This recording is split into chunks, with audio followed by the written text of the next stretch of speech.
let's get started.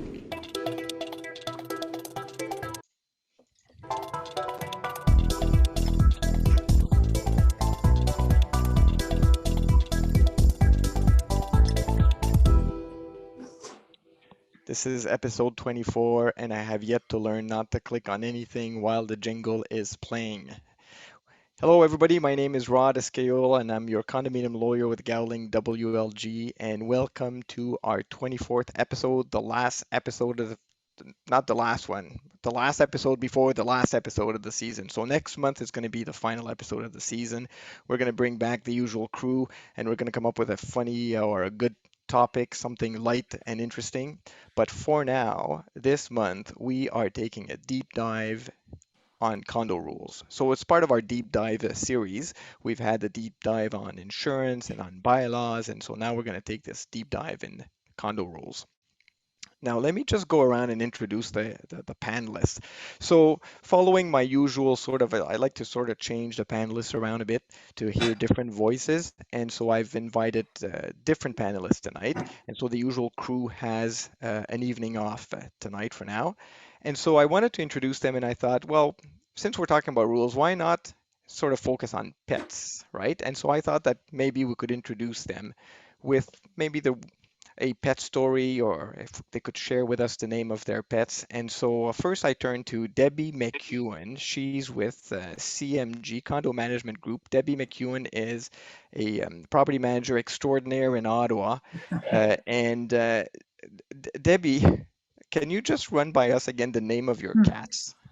Okay, so tiny backstory, 30 seconds. I always brought home stray kittens that I found everywhere when I was a child. And I brought home 4 kittens.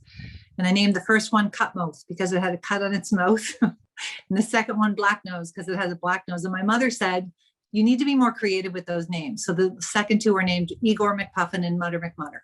There it is. You heard There it you here go. first. Debbie McEwen, as a child, was a cat lady, but she grew out of that. So, thanks for joining us, Debbie, today. You're very And welcome. so we're going to stick to cat stories, and we're going to turn to Natalia Polis. She is with Lash Condo Law. She has appeared in past episodes, so you're not going to be you're going to recognize her.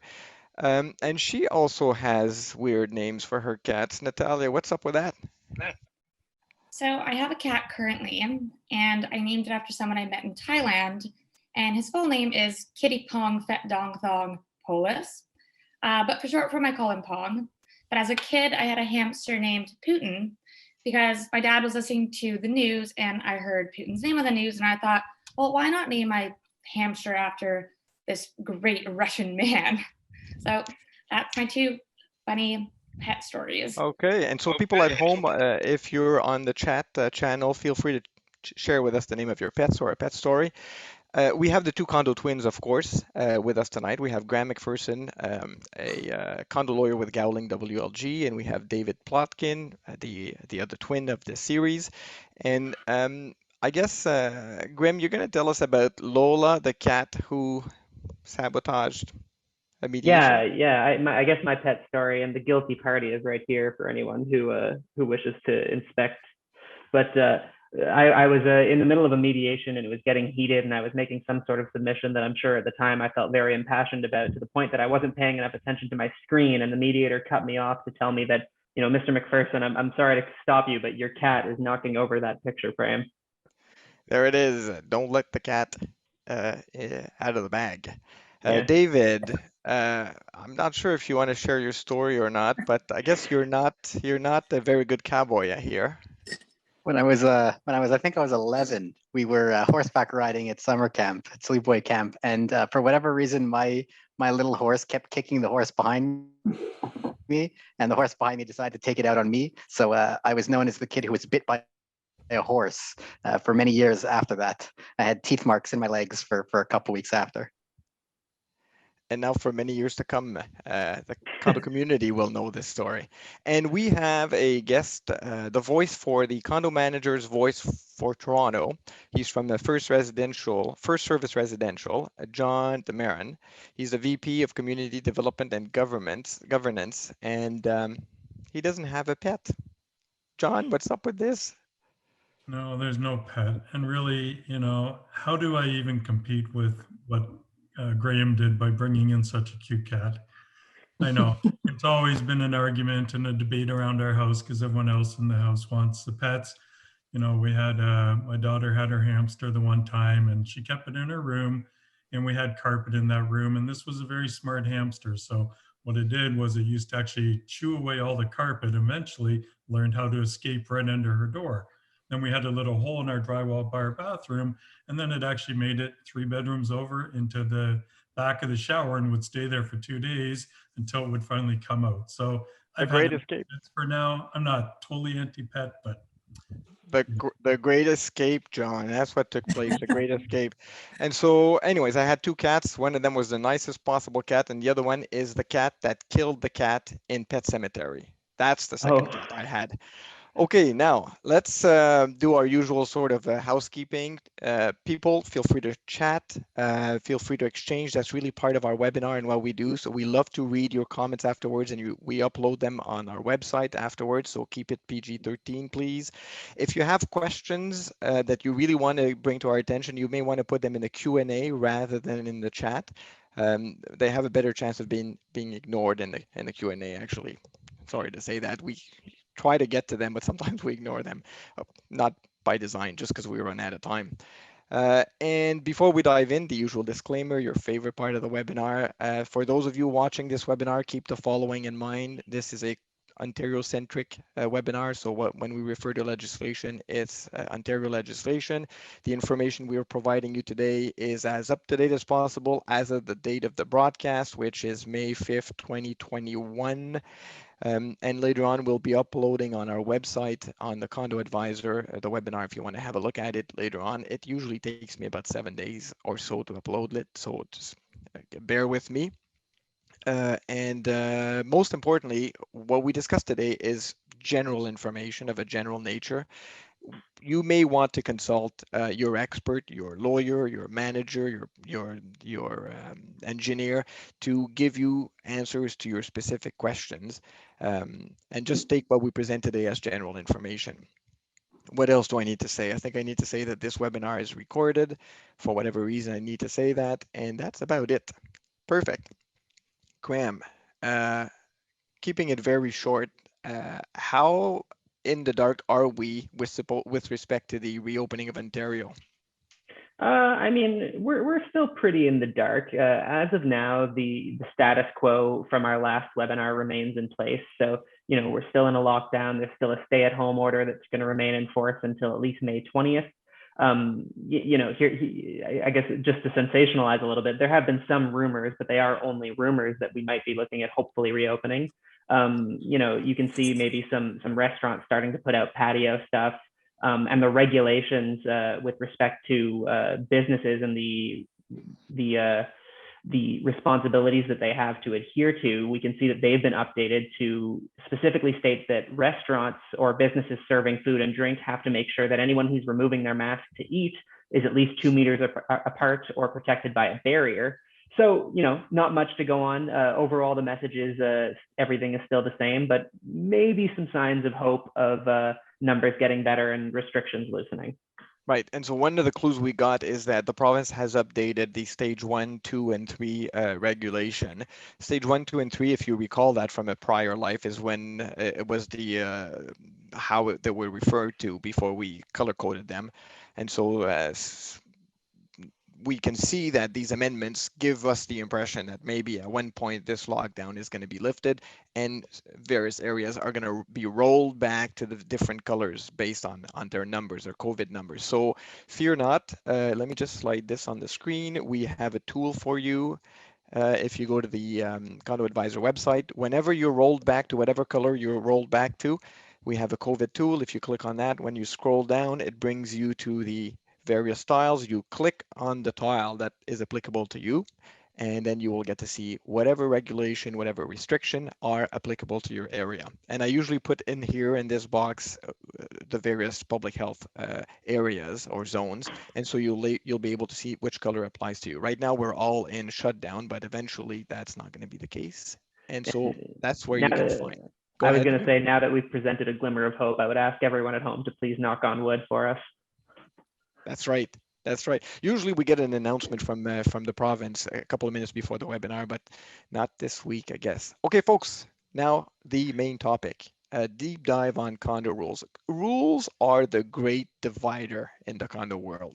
Everybody hates rules until your neighbor doesn't abide by them, and then you're happy to have rules.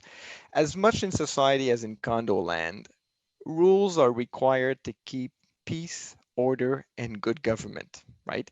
If this pandemic has taught us one thing is that not everybody plays by the rules. Not everybody cares about their neighbors. There's always some freedom fighting moron out there somewhere who makes it his or her mission in life to avoid taking the most basic courteous step towards their neighbors, whether it's washing your hands, wearing a mask, whatever it is, keeping your dog under control.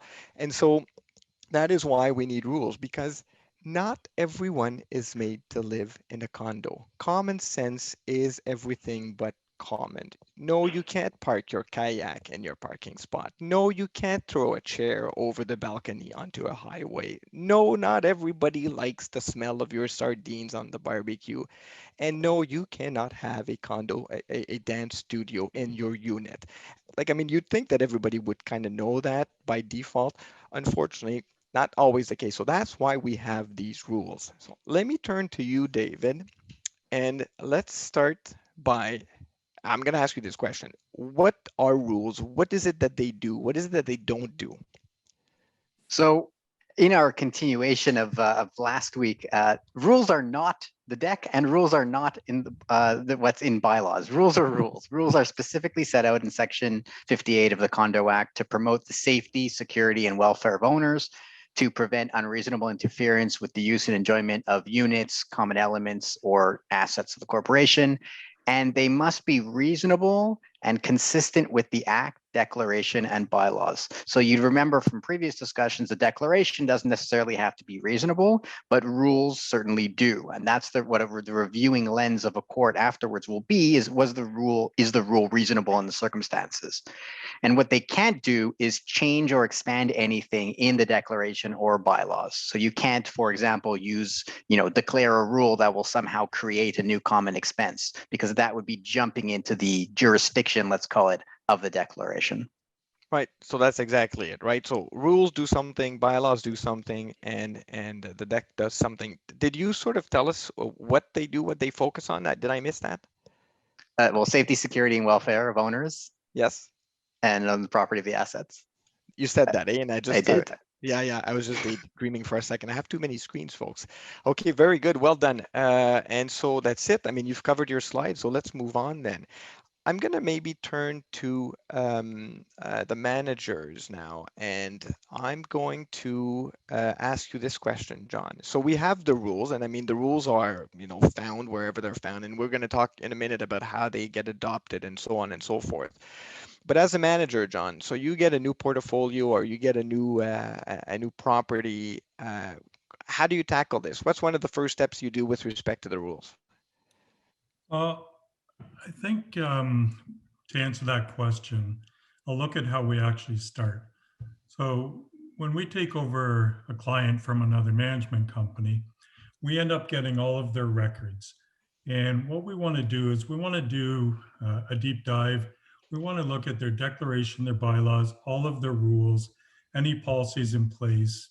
We're also going to look at probably reading through the management reports for the last year, the minutes, to see what's actually been on the front burner with that board. And so what our role really is to take a different view, take an outsider's view of how that corporation has been operating. Sometimes we see rules that are in place, that they're part of the status certificate package. They don't even have dates on them. We have no clue. You might have 3 different pages and 3 different fonts. You have no idea when these were put together. So what we're going to do is we would end up working with that board. We'll do a formal report for them. We'll say, we've taken over your community. These are some of the things we've seen that are in your bylaws or rules. These are some things that are missing. There's some new rules that a lot of lawyers are writing in their new documents these days. I also work with the developer side. So I actually work on putting together a lot of brand new condos. So I do get to see those rules, and I get to see what's really at the forefront of them. And so once we do that, um, we tend to set a timetable with the board. Maybe it's going to be the next 12 months, how we're going to get there. Maybe they want to set up a committee. They're going to look at, okay, here's our plan, and we'll set up a timeline. Okay, and we'll talk about actually Yeah. the best recipes to get rules adopted. Let me maybe turn to Debbie now, Debbie McEwen from CMG Ottawa. So Debbie, John sort of spoke about when you get to a new property and good practices, but I mean, even if you have been with the property for a long time, I mean, some rules probably get stale, or maybe some need to be reviewed. And so how do you tackle that? Okay, well, I mean, it's really the property manager has to guide the board so the rules are overhauled and addressed in a timely fashion. As I've indicated to you already when we spoke about this previously, my biggest pet peeve is a condominium corporation that's been around 15, 20 years, and the only rules they have in place are that generic set of rules that were put in place by the builder with the declaration.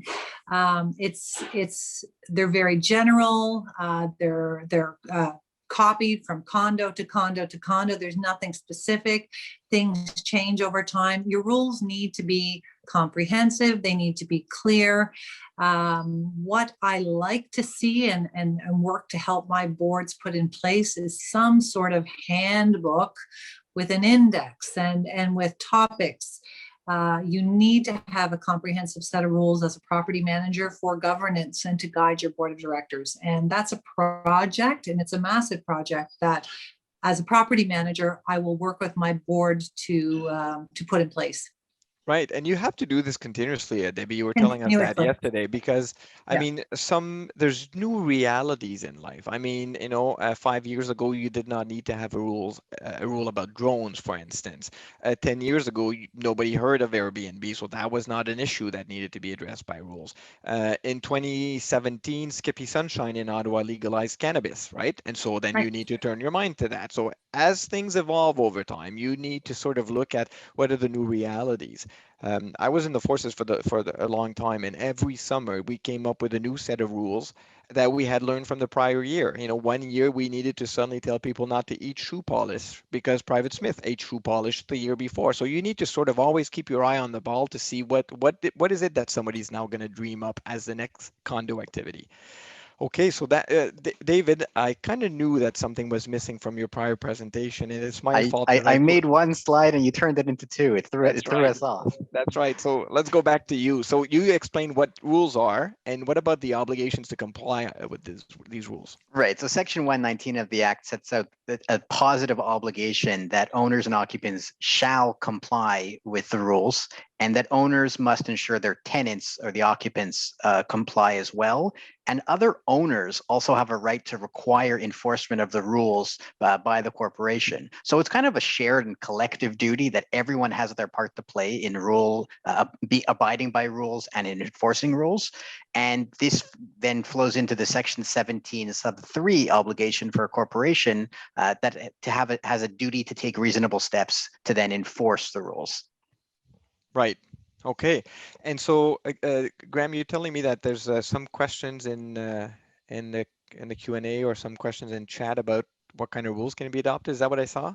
Yeah. So there's some questions in the Q&A about whether certain types of things properly fit within the scope of what a rule can do that David described earlier. So, some examples we have are, could there be a rule mandating that owners have to change their hot water tanks every certain amount of time? Or could there be a rule mandating that owners can't install motion detectors in their door that point outside? Right. And so as David said, as long as the rules are reasonable, the first I'm going to say this, maybe one of the first most important factors is your rule has to be reasonable, but it also has to fit in what David indicated. Does it deal with safety, security, or welfare of the owner? Does it prevent unreasonable interference with the assets and with the units and with the common elements? And so, for instance, I could see a rule being adopted about water tanks needing to be changed on a regular basis. You can't allow someone to have a water water tank that's 25 years old, the risk is too big kind of thing. So, but you really need to sort of bring this question to your manager and to your condo lawyer to advise you as to whether or not this specific rule falls within the rule. I'm going to turn to you, Natalia, now, and I'm going to ask you this. Help us maybe distinguish rules versus policies. Policies have kind of made the news recently in the condo world. And so, I mean, what's the difference between rules and policies?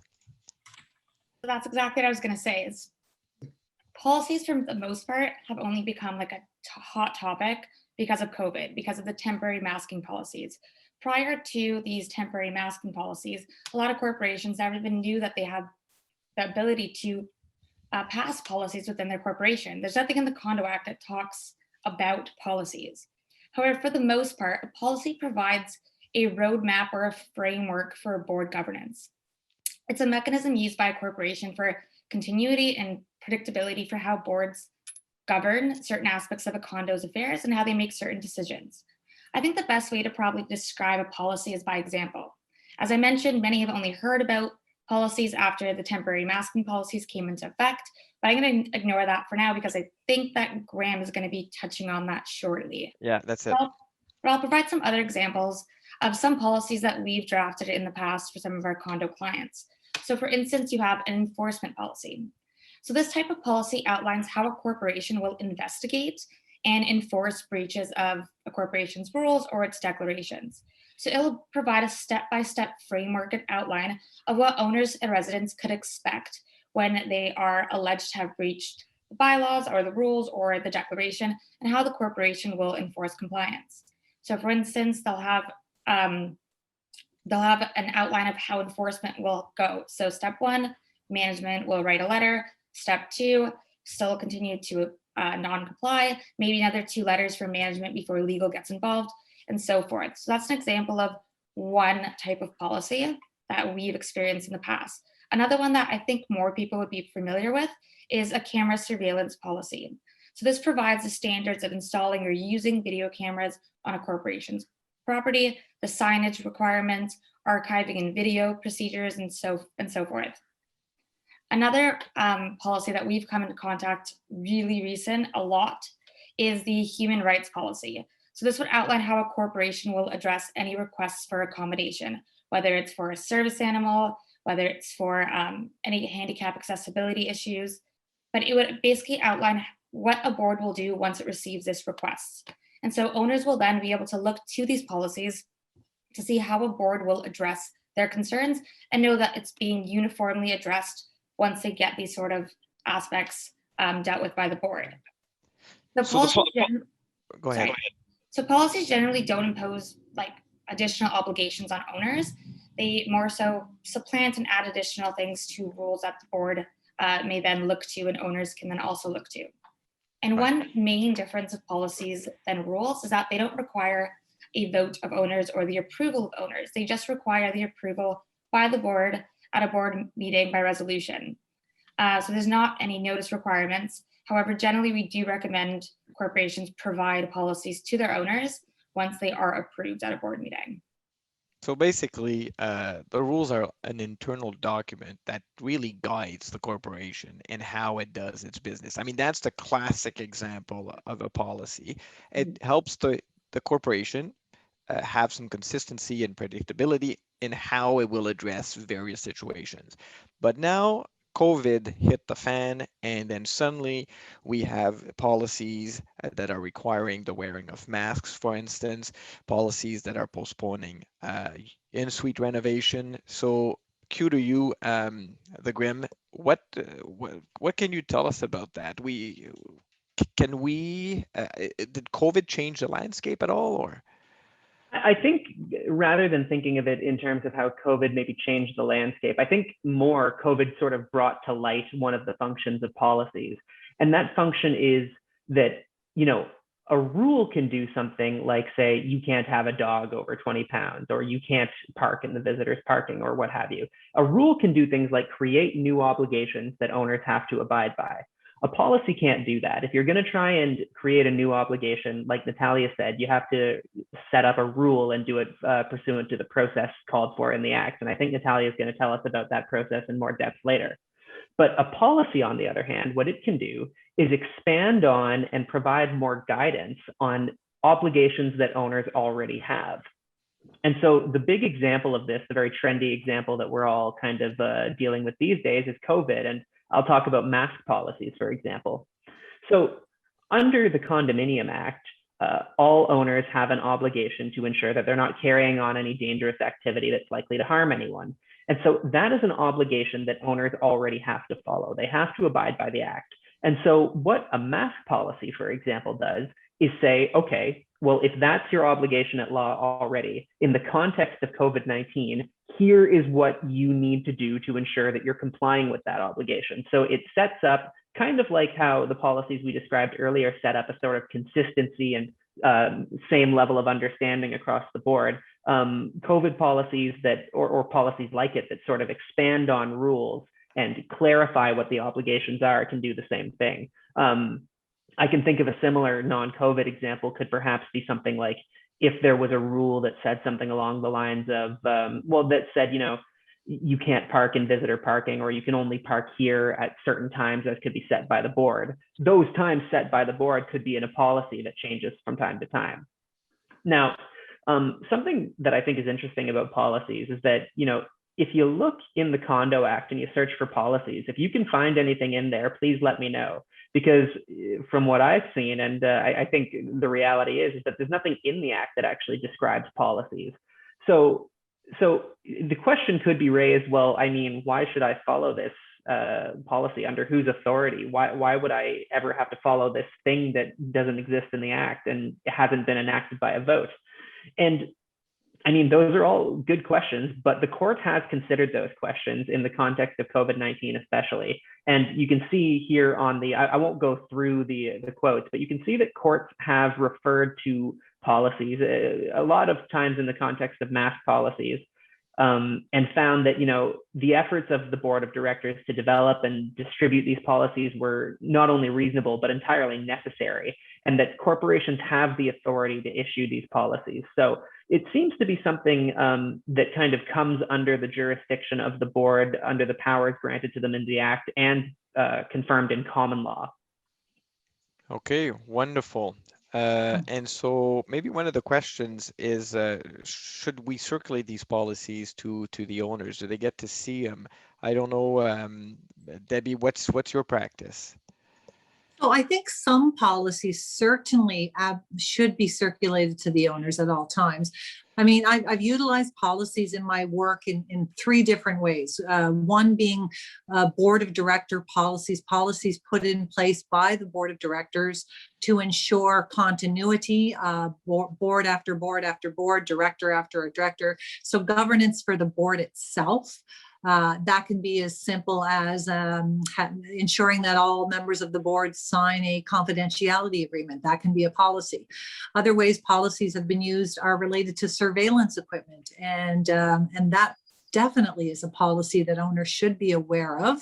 And when I mean surveillance policy, it's the Privacy Act. So how you're using your surveillance and how you're protecting the privacy of the owners is important, and you should be transparent to the owners about that.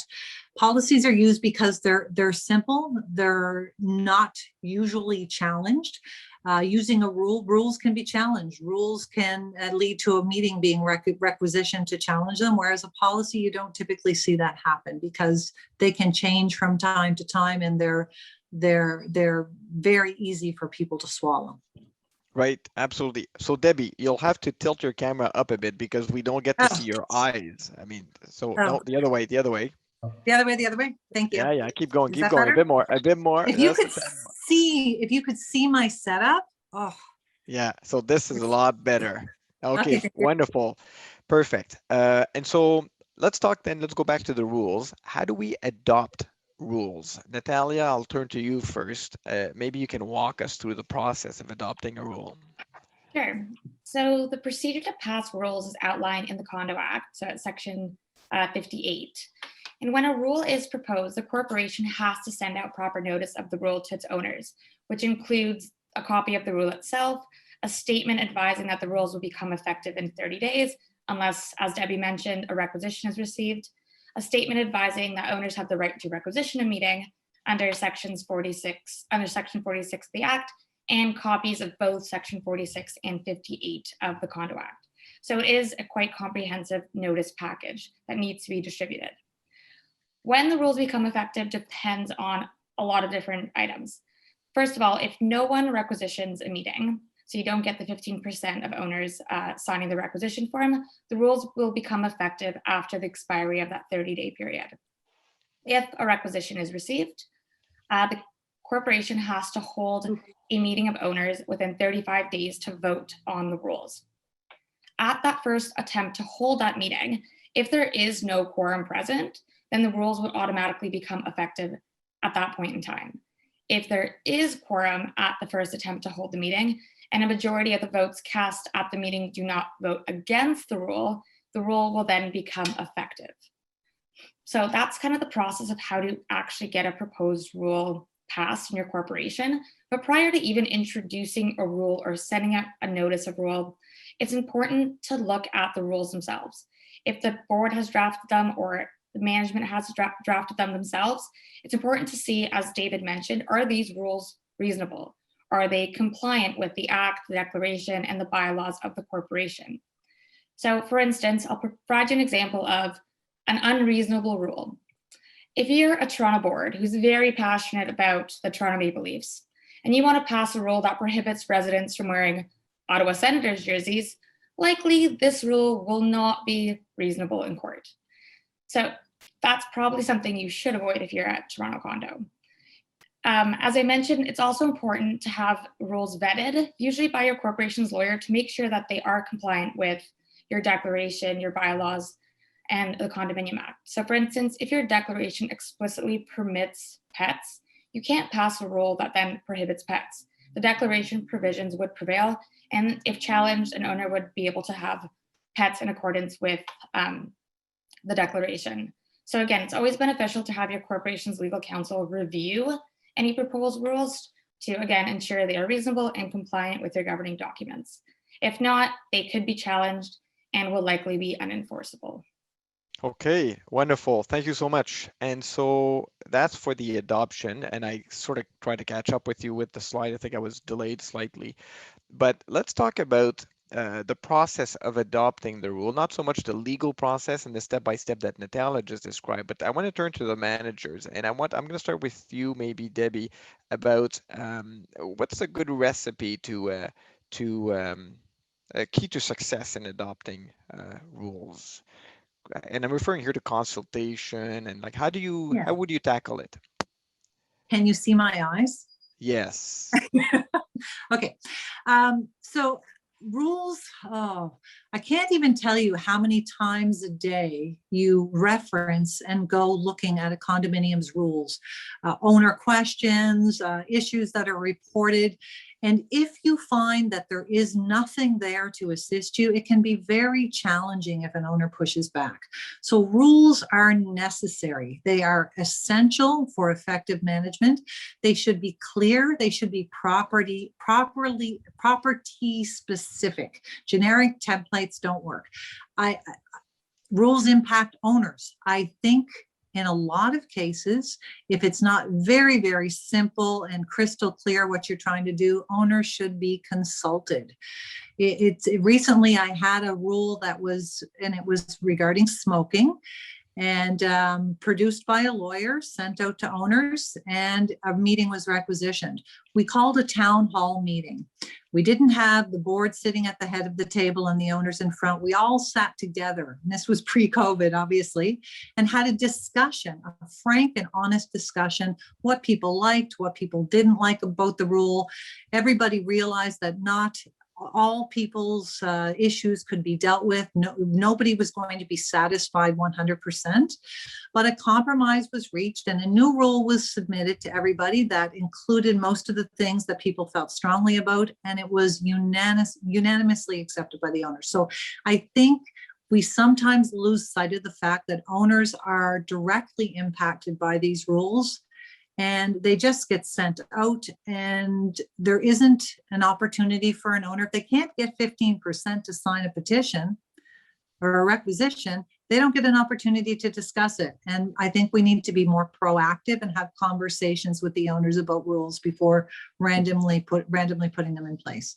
Right. Let's not forget, as you said, that the rules are for their community. And so it kind of Exactly. needs They're to make for. sense. Now, having said that, sometimes, the rule that is presented is to address an issue, and sometimes it may or may not be popular, but it is for the community. I know that where I live, what we did recently is we went from the developers' rules, they're 15 years old or whatnot, and then we started to work on a comprehensive sort of set of rules where we would have in one document everything that the owners could turn to. And so rather than circulate it as Natalia described it, where we send it out and we say in 30 days, if we don't hear from you, that's the law.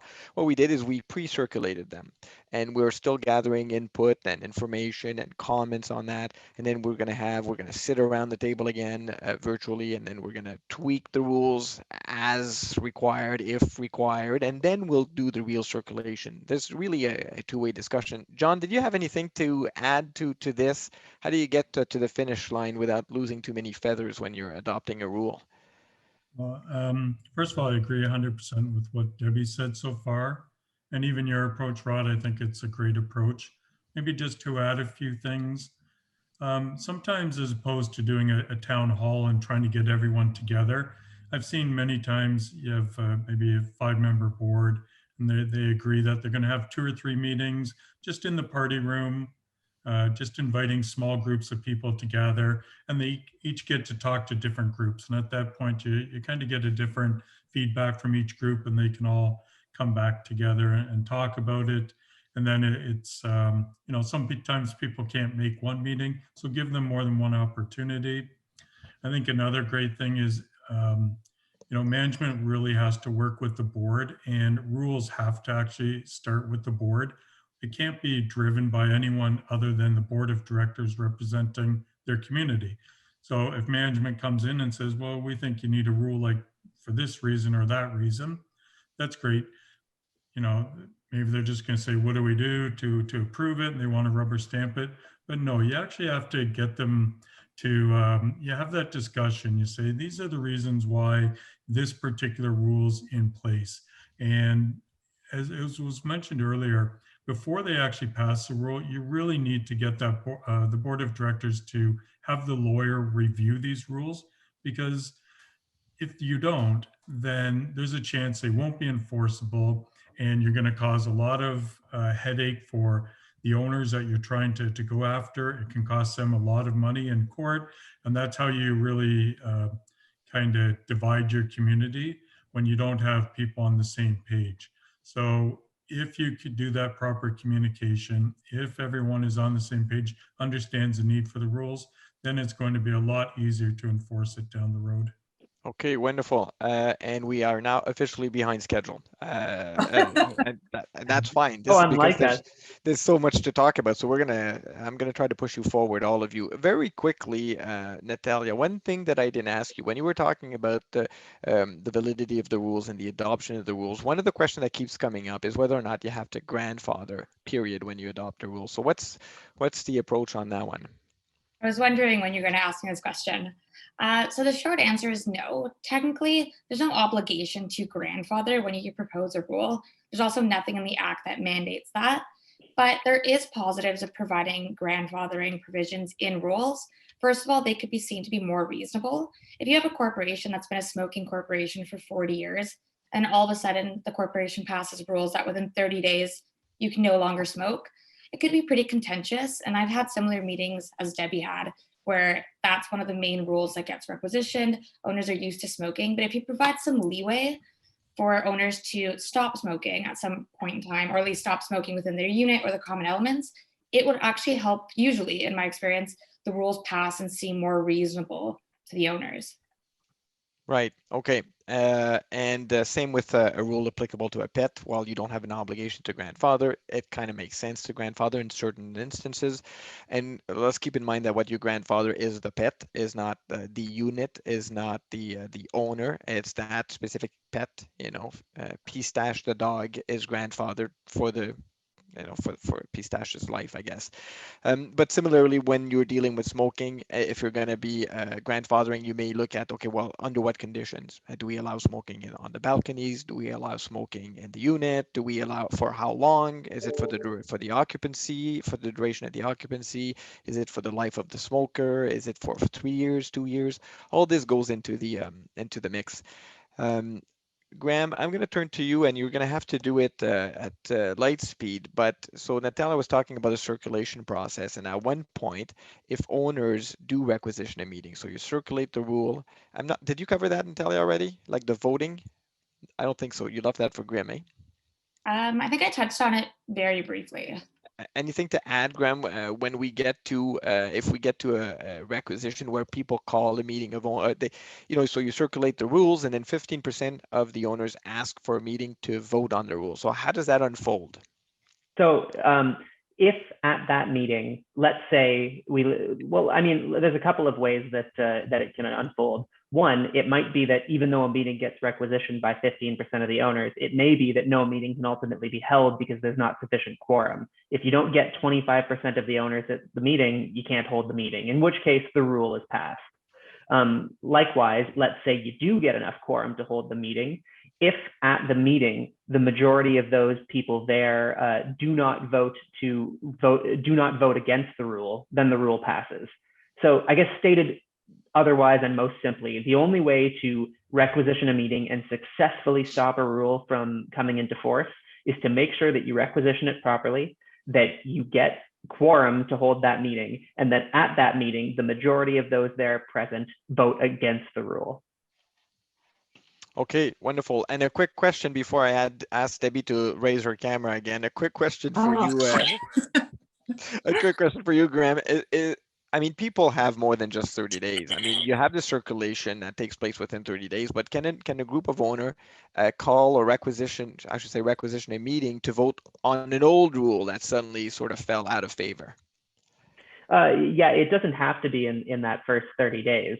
Owners have that power, certainly. The benefit, I suppose, to doing it in that first 30 days is that if the ownership really as a whole is not on board with this rule, you can stop it in its tracks before it comes into force. But I mean, you're right. The boat is not proverbially missed if you don't do it in that 30 days. Okay, wonderful. Moving on now to enforcement. I mean, it's great to have rules, but we need to enforce them. And so let me first set the table, and then I'm going to turn to our two managers, because one thing is the legal steps leading to enforcement, but I mean, there's a lot of work that needs to be done by our good managers. And so I'll say this. The step-by-step would be this. The first step, when somebody complains about the neighbor's behavior or when you are advised of a rule being breached, I would say that the very first attempt should be for the corporation or management or someone to reach out to the owner in breach and to try to sort of de-escalate the situation, try to resolve it at the lowest possible sort of level. And that goes a long way, as opposed to simply firing off, an email. People pick up the phone, knock on a door, talk to people. That's usually the best way. But then after that is the usual 3 strikes, you're out, right? So there's a first letter from management that says, you're in breach of the rule. This is the rule. Please abide. Please do this. Stop doing that. Give them a time frame to react, right? Please, and depending on the infraction, you give less time to react. I mean, stop the partying right now. But if the infraction requires that some steps be taken in the long term, you may want to give them longer to abide. So that's the first letter. Then you'll get the second letter from management saying, listen, I was serious the first time around, and explain to them the breach and show them the rule that they're breaching. And in one of these letters, you absolutely want to make sure that you give them a warning shot. Listen, the next letter is not going to come from me. It's going to come from the corporation's lawyer, and there may be a cost associated to that. And we'll talk about that in a minute about the cost, but you want to give them a fair warning. If you don't have this escalation process, and the first thing they get is a letter from a lawyer, that usually is not very well received, and in fact, it's not well received by the courts either. Like, rather than simply go and launch a holy war on this owner, what about having tried to resolve it? So the 3 strikes, you're out. You get these letters, and eventually you get the lawyer's letter that say, okay, so now we mean it. And then in a minute, I'll tell you what happens if the non-compliance continues. But I want to turn to our two good managers here on the line, and I want to ask them this question. John, yesterday you were talking about this due diligence and the investigation process, if I can call it that, that takes place when you get the first complaint. I mean, rather than, run out of the gates, what's a good practice to have for managers and corporations? Well, I think number one is the manager should verify. And that's not always possible, but it definitely is possible when somebody's saying their neighbor has a bunch of dog do in their backyard. Well, on your weekly trip, go and look at it first. And you know what? You mentioned about phoning the owner, talking to them. That used to be my go-to approach all the time in the past, where, when I started, we used to have to type letters. So now it's all computerized. Maybe that had something to do with it. But simply do that, investigate. And then with your first letter, I really think it's important that you don't come across as accusatory. You really have to let them know what the problem is, that it's been brought to our attention. And from there, you can simply say, can you please confirm that, this was being done by you and how you're going to, fix it? Let us know back in writing so we can close the file on this. Or if they disagree, we'd love to hear back from you so we can bring it up to the board. Other options are to, a board doesn't have to allow an owner to sit through their board meeting, but if an owner does want to come and talk to them, we always recommend to the board, set aside 15 minutes, hear out your neighbor, hear them out, and you don't even have to make a decision in front of them, but simply do that due diligence, listen to them, work it out, and then there's a lot of other steps. And I think probably Debbie can go more into detail on those ones. And just to push you forward, Debbie, I'm going to skip one of the things you were prepared to speak about. And instead, I'm going to bring you right away to how do you prepare the file for the lawyer before you send it out? Oh my goodness. And I'm writing notes and I'm all prepared to talk about that. Okay. So, so it's really important to document everything. If you have to reach that final step and involve a lawyer, it's important that you, unit files. Oh, I don't even want to get into unit files, but that you document. So when you send that first letter to the owner, save it, keep all the pictures, all the videos, everything. All of it has to go to the lawyer. Any responses from the owner that you've received because of your letters have to be kept. The lawyer needs to have every single bit of information you've received in regards to the issue, so they can effectively word their legal letter and get the issue resolved. The ultimate end game here is resolving the issue. Perfect. So quickly, if I can add, I think it's really important when you're documenting to make sure everything's in chronological order from the first date to the last date. And when you do send that file over to the lawyer, make sure that it is crystal clear on exactly you want back. I'm sure the lawyers on this call can say how many times they've received an email from a manager or a board, and it's just a ton of files, and say, here, send a letter. No, you want them to come back to you with good guidance always. Make sure you ask the proper questions. Organize your file properly, document it properly. Don't, the more organized it is, the easiest it is for us, and therefore less expensive for everybody involved. You were going to add something, Debbie, quickly? Well, I mean, at the end of the day, we all have to remember, and this has changed over the years, but we do not recoup all the legal fees. We might recoup a portion of the legal fees when a lawyer's letter is sent. So it's important that the letter be effective. And the only way the letter is effective is if you arm the lawyer with the right tools. Perfect. And we will talk about chargeback in a couple of minutes. Grim, I'm going to turn to you now. And I mean, there's three avenues when the breach is ongoing, when the lack of compliance is ongoing. There's three doors in front of us now. There's mediation, arbitration, there's the Superior Court of Justice, and there's the Condo Authority Tribunal. Tell us what's behind door number 1, 2, and 3. So behind door number 1 is mediation and arbitration. And this is where most disagreements, and I do say most there, and I'll get to that in a sec. This is where most disagreements with owners regarding the declaration, bylaws, and ding, ding, ding rules come into play. So if you're having a disagreement with respect to certain rules with owners, then you have to, as a first step, as mandated by the Condominium Act, enter into mediation and arbitration with them. You can't just gung-ho, like you said, Rod, start a holy war and rain hellfire and a court proceeding down on them all at once. Behind door number 2 is the Superior Court of Justice. And this is what we deal with when we talk about, breaches of the act. So, the most common one that we think of is maybe oppression, or disagreements with tenants about the governing documents. And so with tenants, it's a bit of a different scenario because the corporation doesn't have a direct kind of relationship with them like they do with owners. So in order to get a compliance order against a tenant, Oh, did we just lose the Grim? I think Lola the cat must have chewed on the Wi-Fi signal or something. Yeah, so we lost the Grim. See if he comes back, and if not, I guess the other twin was gonna have to. David, you're gonna have to help us out. Oh, good. Condo Authority Tribunal. That's the Okay. third. Go ahead. Is he back? No. am I back? Oh, yeah, you you're are back. I just Okay, he's not back. He's not back.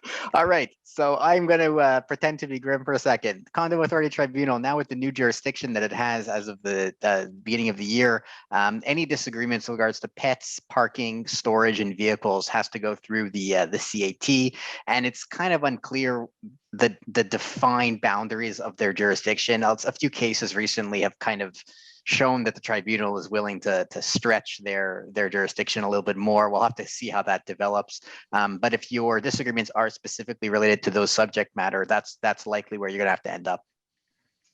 Okay, very good. Are you back? Sorry about Grim? that. I appear to be back. I was just I prattled on and on for a long time, and then realized I was doing it to my audience of one, being the cat here on my lap. So thanks, David, for jumping in. Okay. The cat was riveted, by the way. You guys missed a great speech. So the only thing I'm going to add is that the Condo Authority Tribunal has its own sort of settlement process and mediation process and arbitration process or adjudication process. And so when you go to the CAT, you don't need to do the preliminary mediation and arbitration route. That's sort of included with the CAT. So anything to add, Grim, before we move on? No, nothing further from me. I assume that everything got covered when I got kicked out of the meeting there. And then the next slide, I don't think we have to go over it because David just kind of talked about it there. But as the slides are going to go up for everyone to download, here is just a list of what the issues that the CAT is in charge of adjudicating are. The one thing I did leave out is the chargebacks. Chargebacks related specifically to those listed subject matters can be brought to the CAT. Other chargebacks are separate, which leads right into the next slide. And let's do it. Let's do it, David. Jump in and tell us, because Debbie sort of alluded to that, and she said in the good old days, well, she didn't say that, but there used to be a time where it was almost an automatic. You sent out the compliance letter and it came with a bill, and then if the owner didn't pay, well, then you'd collect, and if they didn't pay, you lien, and you sort of changed the channel on them. It was no longer about their cat being overweight. It was suddenly about them being in arrears. But that has kind of maybe changed a bit, Super Dave. Yes, the infamous Amlani decision, which we've discussed many times before, has kind of changed the way we look at these things now. And there's kind of two schools of thought, and I'll try and be I'll give neutral and fair credence to both schools of thought. Although I think we have our preference for one or the other. The first one is that you cannot charge back legal fees until a compliance order under Section 134 has been obtained. So on the pure reading of Section 134, you're allowed to charge back your costs associated with obtaining compliance after you've received an order. So back in the old days, you charge for everything, and then you didn't even need to go for the order. It was almost like the blunt instrument was the legal fees and was the letters. There are others who believe that the decision kind of stands for, it really depends on the indemnification provision that's in your declaration. And if your indemnification provision is inclusive enough of legal fees and of compliance costs, it may be enough to cover those costs prior to obtaining an order. But what this really brings to light is that either way, you always need to balance the obligation to enforce compliance with the costs of doing so and the risks that you may not be recovering those costs. Some of these costs may just be the cost of doing business. And when your owners come to you as a board and say, you know, why did you spend all this money in legal fees? The answer is you have the board has an obligation to enforce compliance. And sometimes it just has to do that.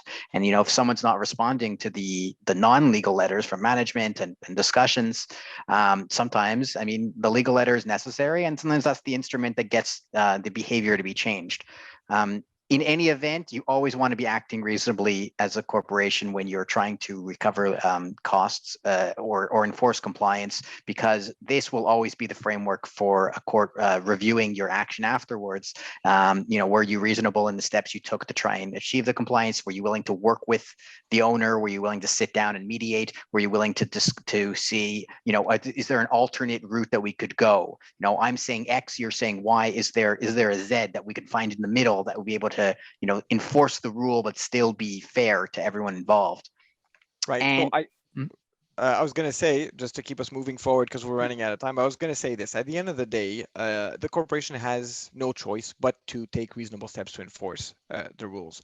What I think Amlani does, whether the Amlani issue, the Amlani case turns on you need to have a proper indemnification provision, or whether it turns on you need to go first get an order before you're able to recover fees, I think you should just be aware that you may not always recover your fees. And therefore, I think that sort of forces you to be a bit maybe to keep you more attentive to the risk and rewards that goes into the equation. So it's no longer a case where you can just unleash the 4 horsemen of the apocalypse and then expect them to also come with a legal bill, right? It's now more of a question where you need to turn your mind to, okay, so we need to take reasonable steps and then consult with your lawyers to make sure that you maximize your chances of recovering the fees. And I'm going to kind of leave it at that unless you're dying to say something. I just wanted the one final point, because now in my practice, I've noticed everyone tries to throw the Amlani decision at me left, right, and center, and to make it stand for something it doesn't stand for. It does not affect chargebacks under Section 85 for common expenses. If you don't pay your common expenses, we can still lien you and still charge you the legal costs for the collection and attempted collection of those common expenses. Okay, that one loaded up in the chamber.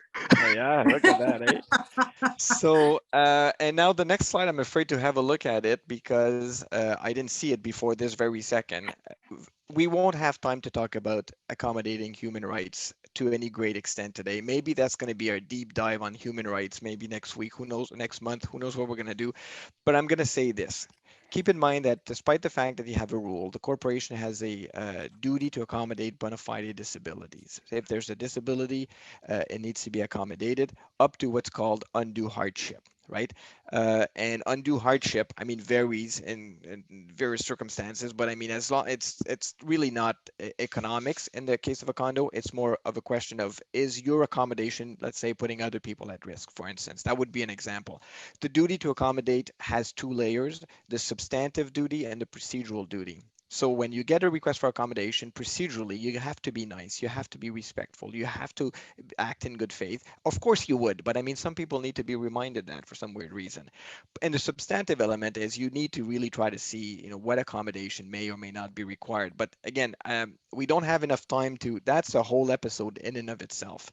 And so we will leave it at that. And that is, I think, the last slide for tonight. And we're 1 minute before the end. And so what I'm going to do is what I usually do. I'm going to go around the table and thank our panelists and give them a chance to share maybe parting words or words of wisdom, their goodbye moment. So I'm going to start with you, John Demaran, from First Service Residential. Thanks so much for being with us tonight. This is the second time we have a manager from your firm, and we really appreciate the time that you've put into that. Any parting words, John?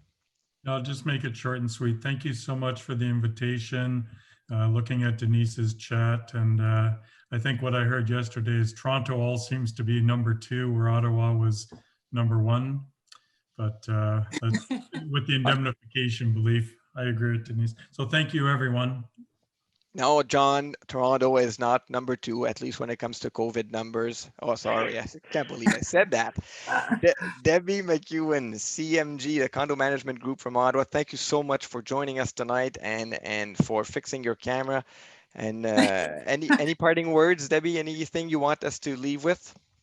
So I'm going to just say one thing. 95% of the time, folks, that first letter from your property manager solves the problem. Most condo owners want to follow the rules and do follow the rules, period. So it's just that 5% that gives us trouble. And Mr. Escaola makes his living off that 5%. That's right. Okay, I thank you. enjoyed this so much, Rod. Thank you so much for inviting me. Oh, no, thanks for being there. And so we actually have a GoFundMe page to get Debbie a stand for her camera. So it just keeps showing her face. Okay, Natalia Polis from Lash Condo Law. I mean, you're a regular almost to these. Thank you so very much for all the time you took and for being so clear in your explanation. Any parting words, Natalia? Well, thank you guys for having me again. It's always a pleasure to work with the Gowlings boys. But one word of advice for managers trying to enforce is get evidence. Get your owners to contact security, get your security to go up and get a verified report, get some evidence before you start shooting off letters without knowing whether or not it's a he said, she said argument. So evidence is important. Make sure you have evidence before you enforce. Yes, thank you so much. And now the two condo twins. I'm going to start with you, Super Dave. Parting words of wisdom.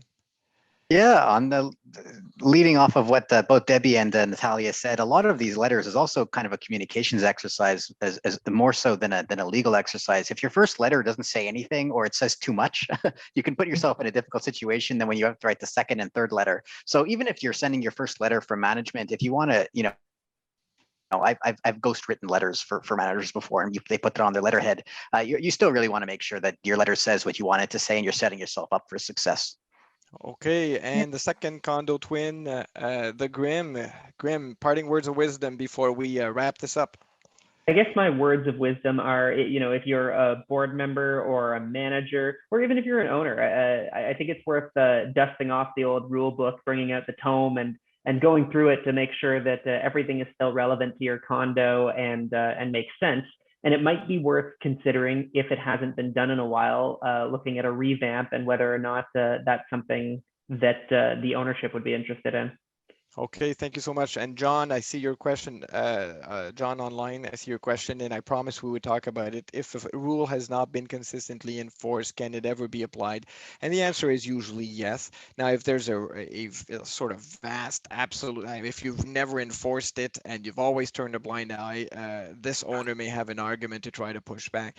But most declaration, most set of rules has a provision in it. They have provisions in them that specifically and expressly state the fact that we may not have enforced it in the past doesn't mean that we can't enforce it going forward. The fact that you haven't sort of enforced it, when you think about it, are you now stuck forever, never enforcing it? And the answer is no. But consistency in the enforcement is really the solution here and the key.